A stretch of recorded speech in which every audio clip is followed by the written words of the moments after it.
السلام علیکم رحمۃ اللہ وبرکاتہ۔ کیسے ہو میرے دوستوں؟ امید ہے آپ سب اچھے ہوں گے۔ آسی کی خواہش پر عمرو درویش نے سوڈانی سالار سے کہا کہ وہ اس لڑکی کو انعام کے طور پر اپنے ساتھ رکھنا چاہتا ہے۔ لڑکی اسے دے دی گئی۔ اسے مستور کرنے کے لیے لڑکی کو برقع نما لبادہ دے دیا گیا۔ 3 اونٹ دیے گئے، ایک پر عمرو درویش سوار ہوا، دوسرے پر عاشی اور تیسرے پر ایک خیمہ اور کھانے پینے کا سامان لاد دیا گیا۔ سوڈانی سالار نے عمرو درویش کو 2 باتیں بتائی۔ ایک یہ کہ اسحاق کو تہہ خانے سے نکال کر اوپر کھلے کمرے میں پہنچا دیا گیا ہے، اور دوسرے یہ کہ مسلمانوں کے علاقے میں اپنے آدمی موجود ہیں جو اسے خود ہی ملیں گے اور اس کی مدد کریں گے۔ عمرو درویش عاشی کو ساتھ لے کر ایک خطرناک مہم پر روانہ ہو گیا۔ سوڈانی سالار اس کے روانہ ہوتے ہی اپنے کمرے میں گیا۔ وہاں 6 آدمی بیٹھے ہوئے تھے۔ وہ سب سوڈانی مسلمان تھے اور مسلمانوں کے پہاڑی علاقے کے رہنے والے تھے۔ انہیں سوڈان کی حکومت سے بہت انعام و اکرام ملتا تھا۔ اپنے علاقے میں وہ پکے مسلمان بنے رہتے تھے۔ سالار نے انہیں کہا وہ جا چکا ہے، تم دوسرے راستے سے روانہ ہو جاؤ۔ اکیلے جانا، اپنے علاقے میں پہنچ جاؤ اور اس پر نظر رکھو۔ جہاں تمہیں شک ہو کہ یہ شخص دھوکہ دے رہا ہے، اسے ایسے طریقے سے قتل کر دو جس سے کسی کو پتہ نہ چلے۔ میں اور آدمی بھیج رہا ہوں، انہیں اپنے گھروں میں رکھ لینا۔ یہ سب ایک دوسرے کے بعد روانہ ہو گئے۔ سوڈانی سالار نے 2 اور آدمی بلائے۔ وہ صرف سوڈانی تھے، مسلمان نہیں تھے۔ ان سے سالار نے کہا ان مسلمانوں کا کوئی بھروسہ نہیں، اپنے علاقے میں جا کر سب ایک سا ہو جائیں گے۔ یہ 6 آدمی ہمارے ہی ہیں، لیکن یہ نہ بھولنا کہ مسلمان ہیں۔ وہاں جا کر ان کی نیت بدل سکتی ہے۔ اگر عمرو درویش ٹھیک رہا تو تمہیں آتش گیر مادے کی ضرورت ہوگی۔ یہ ان آدمیوں نے گھروں میں چھپا رکھا ہے، تم جانتے ہو کہ اسے کب اور کہاں استعمال کرنا ہے۔ دونوں بھی روانہ ہو گئے۔ وہ سپاہی جس نے اسحاق کی بیٹی اور اس کی بیوی کو بچایا اور کمانڈر کو قتل کیا تھا، اسحاق کے گھر رہتا تھا۔ جس روز عمرو درویش روانہ ہوا اس روز سپاہی کہیں باہر گھوم پھر رہا تھا۔ ایک تیر آیا جو اس کے جسم کو چھوتا ہوا ایک درخت میں جا لگا۔ سپاہی دوڑ پڑا اور اسحاق کے گھر جا پہنچا۔ اس نے اسحاق کے باپ کو بتایا کہ اس پر کسی نے تیر چلایا ہے۔ کوئی بھی نہ سمجھ سکا کہ تیر کس نے چلایا ہے۔ کسی کو معلوم نہ تھا کہ سوڈانیوں نے اسے قتل کرنے کی پہلے کوشش کی ہے۔ سلطان صلاح الدین ایوبی کے محکمہ جاسوس و سراغ رسانی انٹیلیجنس کا سربراہ علی بن سفیان قاہرہ میں تھا۔ اس وقت سلطان ایوبی مسیحیوں کے دوست مسلمان امرا سیف الدین اور گمستگین کو اور الملک صالح کی فوج کو شکست دے کر ان پر مخالفین کے مرکزی شہر حلب کی طرف بڑھ رہے تھے۔ اس کے یہ مسلمان مخالفین ایسی افراتفری اور بوکھلاہٹ میں بھاگے تھے کہ کہیں بھی قدم جما نہ سکے۔ راستے میں 3-4 اہم مقام تھے جہاں وہ رک جاتے اور اپنی بکھری ہوئی فوج کو اکٹھا کر لیتے۔ صلاح الدین ایوبی کا مقابلہ کر سکتے تھے، لیکن انہوں نے پسپائی کے ایسے راستے اختیار کیے جو جنگی لحاظ سے ان کے لیے مزید نقصان کا باعث بنے۔ سلطان ایوبی نے پیش قدمی جاری رکھی اور ان اہم مقامات پر قبضہ کر لیا۔ ان کی منزل حلب تھی۔ انہیں کچھ علم نہیں تھا کہ مصر کے حالات کیسے کروٹیں لے رہی ہیں۔ قاصد انہیں رپورٹیں دیتے رہتے تھے جن سے پتہ چلتا تھا کہ طرح طرح کی سازشیں سر اٹھا رہی ہیں۔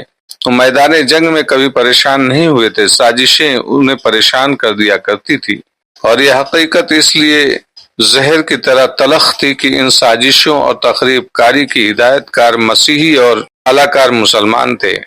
علی بن سفیان ان کا دست راست تھا، بلکہ ان کی آنکھیں اور کان تھا۔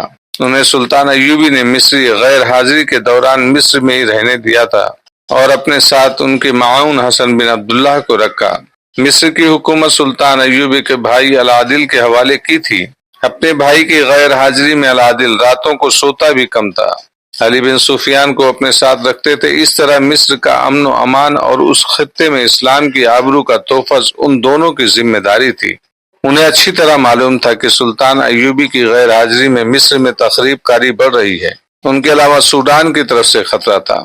2-4 ماہ پہلے العادل نے سوڈانیوں کے ایک عجیب و غریب اور بڑے ہی خطرناک حملے کو غیر معمولی کامیابی سے تباہ کر دیا تھا، لیکن سوڈانی کے عزائم میں کوئی فرق نہیں آیا تھا، کیونکہ ان کا یہ حملہ جو ناکام ہوا تھا باقاعدہ فوج کا حملہ نہیں تھا۔ سوڈان کی باقاعدہ فوج نقصان کے بغیر تیار کھڑی تھی۔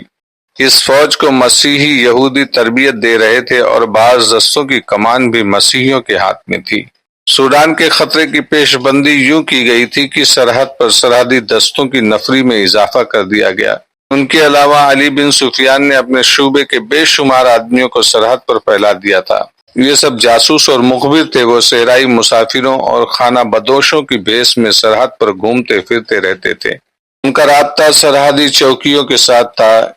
ان چوکیوں پر ان کے لیے گھوڑے تیار رہتے تھے۔ سرحدی دستوں کے گشتی سنتری بھی ان کے ساتھ رابطہ رکھتے تھے، باقاعدہ ان سے ملتے جلتے رہتے تھے۔ ایک انتظام اور بھی تھا۔ علی بن سفیان کے چند ایک ماہر جاسوس تاجروں کے بحروپ میں سوڈان کے ساتھ غیر قانونی تجارت کرتے تھے، جسے آج کل اسمگلنگ کہا جاتا ہے۔ انہیں مال دے کر سرحد پار کرا دی جاتی تھی۔ یہ لوگ سوڈان جا کر یہ ظاہر کرتے تھے کہ وہ مصر کے سرحدی دستوں کی آنکھوں میں دھول جھونک کر آئے ہیں۔ سوڈان میں بعض اجناس کی قلت تھی، جس میں اناج خاص طور پر قلیل تھا۔ سلطان صلاح الدین ایوبی کی ہدایت کے تحت مصر میں زیادہ اناج اگایا جاتا تھا، جس کا کچھ حصہ جاسوسی کے سلسلے کی اسمگلنگ کے لیے الگ کر لیا جاتا تھا۔ سوڈان سے جو تاجر مصری تاجروں کے ساتھ کاروبار کرتے تھے، ان میں زیادہ تر جاسوس تھے جو مصر کے لیے کام کرتے تھے۔ انہی جاسوس مصری جاسوس تاجروں کے روپ میں نے بتایا تھا۔ جاسوسی کا یہ طریقہ کامیاب ہوا۔ سلطان ایوبی نے حکم دے دیا تھا کہ سوڈان کو اناج اور سستا دیا جائے، تاکہ جاسوسی کا جو جال ہے وہ سارے جگہ پر پھیلا دی جائے۔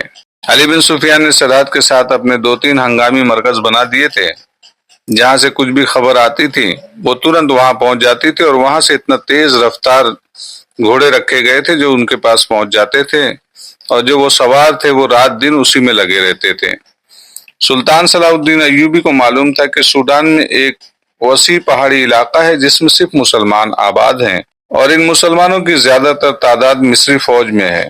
انہیں یہ بھی معلوم تھا کہ یہ مسلمان سوڈانی فوج میں بھرتی ہونا پسند نہیں کرتے۔ اس کی ابتدا اس طرح ہوئی تھی کہ سلطان ایوبی کے عمارت سے کچھ پہلے مصری فوج میں سوڈانی حبشی اور سوڈانی مسلمان ہوا کرتے تھے۔ ان کا کمانڈر بھی سوڈانی تھا۔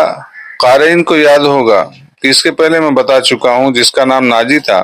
ناجی مصر کا مختار کل تھا، حالانکہ یہاں خلافت کی گدی بھی تھی، اور یہ باقاعدہ عمارت تھی۔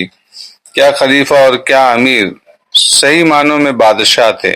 مسیحی یہودیوں نے مصر کو سلطنت اسلامیہ سے کاٹنے کے لیے جہاں تخریب کاری کی تھی، سلطان ایوبی نے مصر کی عمارت سنبھالی تو ان کی پہلی ٹکر ناجی سے ہوئی۔ سلطان ایوبی نے نور الدین جنگی مرحوم سے منتخب اور جانباز دستوں کی کمک منگوا کر مصر کی 50,000 سوڈانی فوج توڑ دی۔ اس کے بعد سالاروں کو قید میں ڈال دیا اور نئی فوج تیار کر لی۔ تھوڑے ہی عرصے بعد انہوں نے یہ حکم جاری کیا کہ سوڈان کی اس معزول فوج کے جو لوگ حلف وفاداری کے ساتھ خلوص نیت سے مصری فوج میں شامل ہونا چاہیں، انہیں بھرتی کر لیا جائے۔ سوڈان کے وہ تمام مسلمان جو اس فوج میں تھے واپس آ گئے۔ وہ جان گئے تھے کہ انہیں غیر مسلم سازش کا اعلی کار بنایا گیا تھا۔ سلطان ایوبی کی فوج میں شامل ہو کر انہوں نے جب مسیحیوں کے خلاف 2-3 معرکے لڑے اور سلطان ایوبی کو انہوں نے قریب سے دیکھا تو ان کا ایمان تازہ ہو گیا۔ فوجی ٹریننگ کے ساتھ ساتھ انہیں دین و ایمان اور ملی وقار کے واعظ بھی سنائے جاتے، اور انہیں بتایا جاتا تھا کہ ان کا دشمن ان کے مذہب کا دشمن ہے، جس کی نظر میں اسلام کی بیٹیوں کی کوئی عزت اور عصمت نہیں۔ سلطان ایوبی کی جو فوج عرب میں لڑ رہی تھی، اس میں خاصی نفری سوڈانی مسلمانوں کی تھی۔ قاہرہ کی انٹیلیجنس اس صورتحال سے بے خبر نہیں تھی کہ سوڈان کی حکومت وہاں کے مسلمانوں کے کئی ایک طریقے سے قائل کرنے کی کوشش کر رہی ہے کہ مصری فوج میں جانے کی بجائے سوڈان کی فوج میں بھرتی ہوں۔ سوڈانیوں نے مسلمانوں پر تشدد کر کے بھی دیکھ لیا تھا۔ اس کے نتیجے میں سوڈان کا ایک اعلیٰ فوجی افسر خفیہ طریقے سے قتل ہو گیا تھا۔ سوڈان نے اس علاقے میں باقاعدہ فوج بھیجی تھی۔ مسلمانوں نے اسے پہاڑیوں اور وادیوں میں بکھیر کر مار ڈالا یا بھگا دیا تھا۔ مسلمانوں کو علاقے کا فائدہ حاصل تھا۔ چٹانیں اور پہاڑیاں انہیں آڑ مہیا کرتی اور تحفظ دیتی تھی۔ یہ مسلمان جنگجو بھی تھے۔ سلطان ایوبی نے ان کے ساتھ علی بن سفیان کے شعبے کے وساطت سے رابطہ قائم رکھا ہوا تھا۔ مصری تاجروں کے قافلوں کے ذریعے ان مسلمانوں کو اتنا اسلحہ دے دیا تھا جس سے وہ سال بھر کے محاصرے میں لڑ سکتے تھے۔ انہیں چھوٹی منجنیق، آتش گیر مادہ بھی پہنچا دیا گیا تھا۔